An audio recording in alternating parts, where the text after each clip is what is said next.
Assalamualaikum warahmatullahi wabarakatuh. Selamat pagi anak-anak. Mari kita mulai pembelajaran pada pagi hari ini dengan berdoa. Berdoa dimulai. Selesai.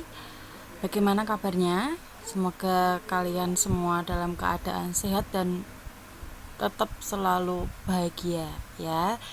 Jaga kesehatan dan selalu pakai masker kalau keluar rumah. Oke. Nah, hari ini Ibu akan mencoba membahas contoh dan soal ya, ada contoh, pembahasan, kemudian latihan soal tentang materi minggu kemarin ya, karena minggu kemarin Ibu hanya menyampaikan teorinya saja atau materi tanpa ada contoh maupun latihan buat kalian kerjakan di rumah. Sehingga mari kita mulai ya, seperti apakah contoh-contohnya dan bagaimana cara penyelesaiannya. Untuk informasi apa yang harus kalian lakukan pada pagi hari ini, yaitu pertama kalian baca materi yang Ibu sampaikan, kemudian diringkas ya, silakan dipilih. Kalaupun mau ditulis semua itu lebih baik, tapi kalau semisal kalian mau mengambil contoh-contoh yang sekiranya penting, silakan ditulis. Yang penting ada ringkasan materi dari yang Ibu sampaikan. Kemudian kalian kerjakan latihan soalnya dan hasil pekerjaan yang kalian tulis nantinya difoto dan dikirim ke Google Classroom paling lambat hari Rabu tanggal 31 Maret 2021. Kita masuk ke contoh soal yang pertama. Di sini kalian perhatikan, kira-kira ada berapakah sudut yang terbentuk? Nah, ya, ada berapa? Nah, di sini ternyata tuh ada 6. 6 apa aja? Nah, yang pertama di sini adalah sudut ROS. Yang kedua, sudut QOR. Selanjutnya, sudut POQ, QOS, POR ya, dan yang terakhir adalah POS. Nah, ini. Jadi ini kan ada beberapa sinar ya, ada 4 sinar. Ternyata dari 4 sinar ini itu membentuk 6 sudut yang berbeda. Jadi kalian kalau mikirnya hanya 3 itu salah ya, tapi untuk menyebutkan manakah sudut-sudut yang terbentuk dari perpotongan 2 sinar atau lebih ya seperti ini ya. Ada 1, 2, 3, 4, 5, dan 6. Dari yang sudut kecil, kemudian sedang, dan yang paling besar. Begitu. Selanjutnya contoh yang kedua, di sini ada tentukan jenis sudutnya dari sepertiga sudut lurus. Nah, kita kan kemarin sudah belajar macam-macam sudut ya. Sudut ada sudut lancip, sudut siku-siku, sudut lurus, kemudian sudut refleks, sudut tumpul. Nah, di sini untuk sudut lurus itu pasti jumlahnya 180 derajat. Nah, karena di sini pertanyaannya 1/3, maka kita kalikan sepertiga itu dengan 180 derajat sehingga diperoleh 60 derajat. Nah, 60 derajat ini merupakan sudut lancip. Ya, diingat-ingat lagi bahwa yang namanya sudut lancip itu sudutnya terletak di antara 0 sampai 90 derajat. Next, kemudian jika ada pertanyaan 2/5 putaran penuh, dia termasuk jenis sudutnya bagaimana? Nah, satu putaran penuh itu 360 derajat. Kita kalikan 2/5 menjadi 144 derajat. Ini termasuk sudut tumpul. Nah, sudut tumpul itu adalah sudut yang besarnya terletak di antara berapa anak-anak? 90 derajat sampai 180 derajat. Jadi dia terletak di antara 90 sampai 180. Kalau pas 90 berarti dia siku-siku. Kalau pas 180 maka dia sudut lurus ya. Begitu. Next, contoh yang ketiga di sini, tentukan sudut terkecil dari jarum jam pukul 4.30. Nah, kita ingat lagi bahwa satu putaran 360, berarti itu sama halnya 12 jam ya kan kalau dalam hitungan jam. Jadi kita bisa mengerti bahwa 12 jam itu 360, dan untuk 1 jamnya kita bagi aja 360 bagi 12 sama dengan 30 derajat. Nah, dari 1 jam ini kita bisa bagi lagi per menitnya. 1 menit sama dengan 360 dibagi 60 ya, sama dengan 6 derajat. Nah, itu ini konsepnya. Kita gambar dulu jamnya. Ini adalah pukul setengah 5 ya, setengah 5 pagi. Kita cari dulu untuk sudut jarum pendek. Nah, jarum pendek ini caranya pertama kalian ambil untuk satuan jamnya. Ini kan untuk jam itu jam 4, kita taruh sini 4 dikali 30 derajat karena ini 1 jamnya 30 derajat, jadi 4 kali 30 derajat sama dengan 120 derajat ditambah 30 per 60 kali 30 derajat. Ini kenapa? Karena dia kan menitnya lebih 30. Nah, 30 ini kita bandingkan dengan 60 dikali 30 derajat. Jadi dalam kita mencari sudut menitnya untuk per 1 jamnya ya, sehingga kita jumlahkan diperoleh untuk jarum pendek sudutnya membentuk 135 derajat. Nah, untuk yang jarum panjang kita gunakan ini menitnya, menit 30 dikali 6 derajat karena 1 menit itu membentuk sudut 6 derajat sehingga hasilnya 180 derajat. Nah, dari sini kita lanjutkan untuk mencari sudut terkecilnya, berarti sudut yang besar dikurangi sudut yang kecil. Sudut yang besar adalah 180, kita kurangi dengan 135 derajat sehingga sudut terkecil yang terbentuk dari jarum jam pukul setengah 5 itu adalah 45 derajat ya. Ini kan ada sudut terkecil sama sudut besarnya. Kalau sudut kecil yang ini, kalau besar berarti yang bagian sana ya, seperti itu. Kemudian contoh jika dia jarum jamnya tuh pukul 22.40. Nah, ini kan kita menafsirkannya dalam pukul malam ya, jam malam. Nah, kita ubah menjadi waktu pagi yaitu 10.40 dengan cara yang sama seperti tadi ya. Kita kalikan 10 itu dengan 30, kemudian 40 dibagi 60 kali 30 diperoleh untuk jarum pendeknya ini membentuk sudut 320 derajat. Kemudian jarum panjangnya itu membentuk 240 derajat. Nah, dari sini ternyata yang besar itu sudut pendeknya. Nah, sudut yang pendek ini 320 dikurangi dengan 240 derajat sehingga sudut terkecilnya adalah 80 derajat. Nah, ini 80 derajat. Contoh yang keempat, tentukan nilai P.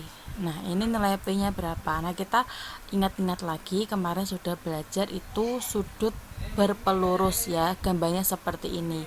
Jadi ini sudut berpelurus, jika ada sudut ABD ditambah sudut CBD itu hasilnya pasti 180 derajat.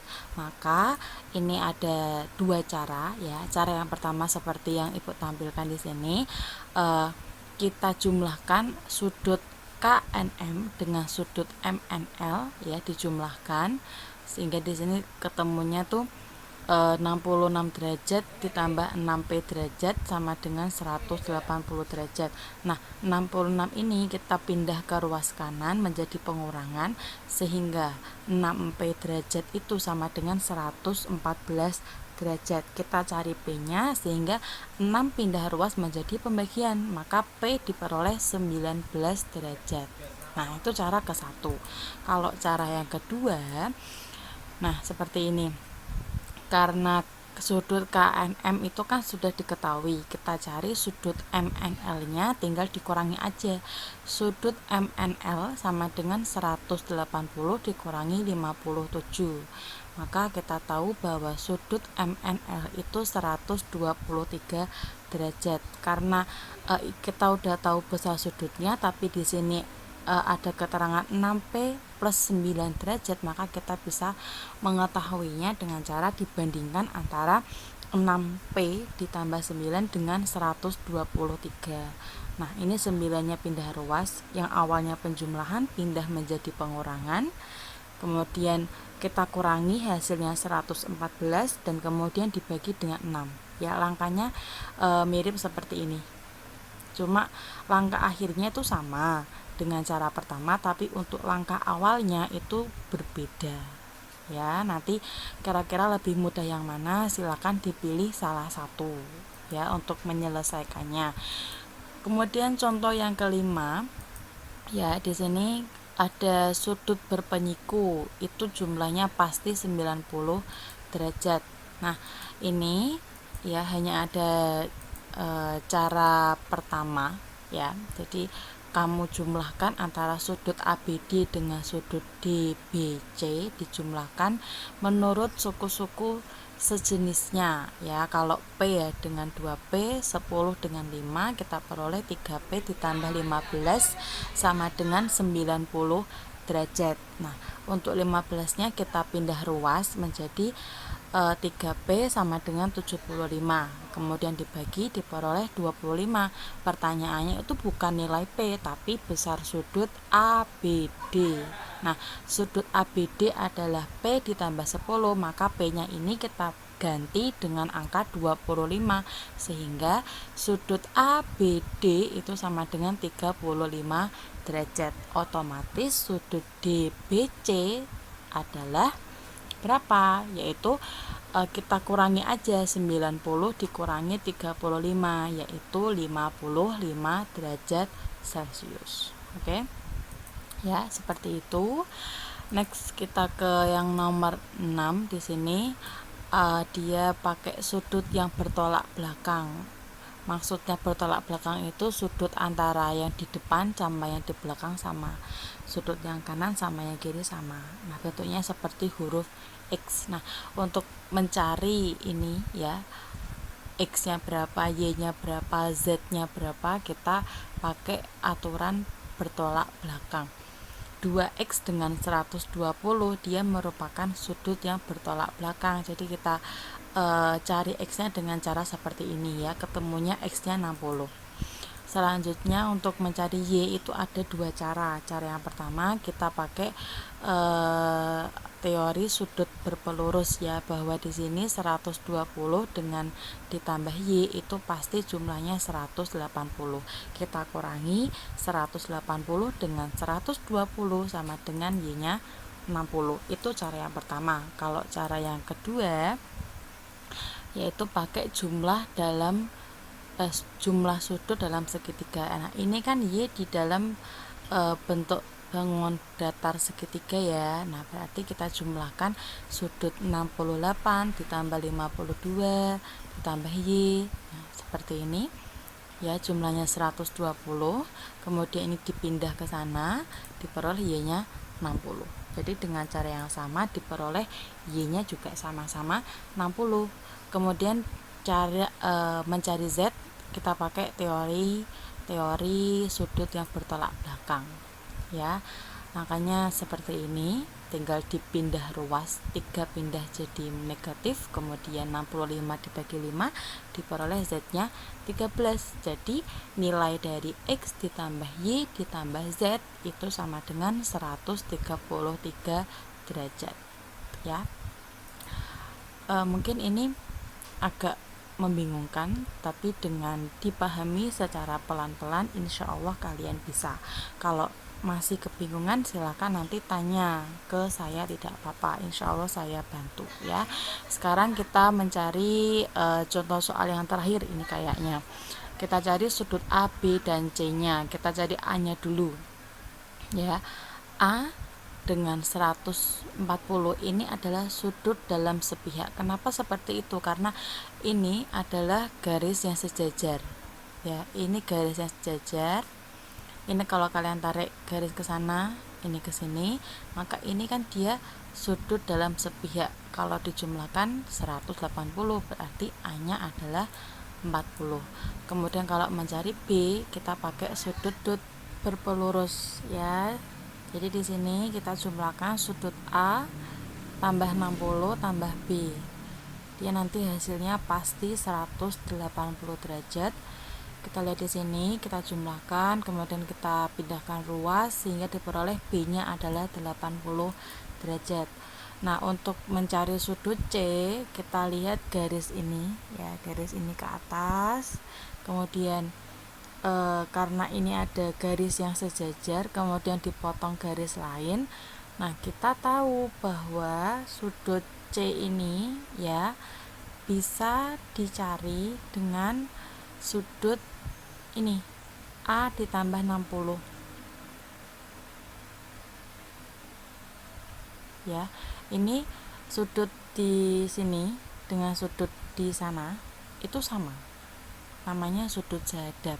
Nanti dibuka lagi materinya ya. Nah, ini 60 ditambah A itu sama dengan sudut C. Nah, sehingga kita bisa mengetahui bahwa sudut C itu sama dengan 60 tambah 40, karena sudut A kan sudah kita cari 40. Jadi 60 tambah 40 sama dengan 100. Nah, jadi sudah ketemu sudut A-nya 40, B 80 dan C adalah 100 ya. Seperti itu. Untuk latihan soalnya, di sini Ibu berikan ada 4 soal, dimana untuk soal keempat ini ada 2 soal yang harus kalian kerjakan. Untuk bagaimana cara penyelesaiannya, sepertinya sudah Ibu sampaikan di slide sebelum ini, yaitu di contoh-contoh soal beserta pembahasannya. Jika masih kesulitan dan kebingungan, bisa ditanyakan melalui WA pribadi Ibu atau ditanyakan di WA grup matematika yang sudah kita buat ya, seperti itu. Terima kasih. Semoga apa yang Ibu sampaikan bisa kalian pahami, bisa kalian cermati dengan baik.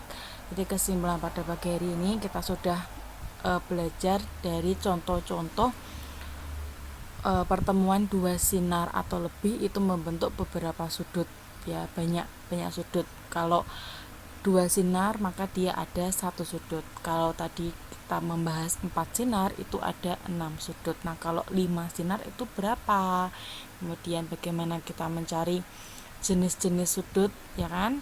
Apakah itu sudut lancip, sudut tumpul, siku-siku, berpelurus, atau mungkin refleks ya. Dan tadi ada menentukan sudut terkecil dari suatu jarum jam ya, kita tentukan bagaimana sudutnya pada jarum pendek itu berapa, jarum panjangnya berapa, kemudian selisih dari sudut yang besar sama yang kecil, maka nanti ketemulah sudut terkecil yang ditanyakan oleh soal. Yang terakhir tadi tentang beberapa hubungan sudut antara 2 garis yang sejajar, ada juga sudut yang bertolak belakang. Oke. Nah, sekian dari Ibu akhiri. Terima kasih dan tetap jaga kesehatan, matikan lampu dan selalu jaga kebersihan. Terima kasih. Assalamualaikum warahmatullahi wabarakatuh.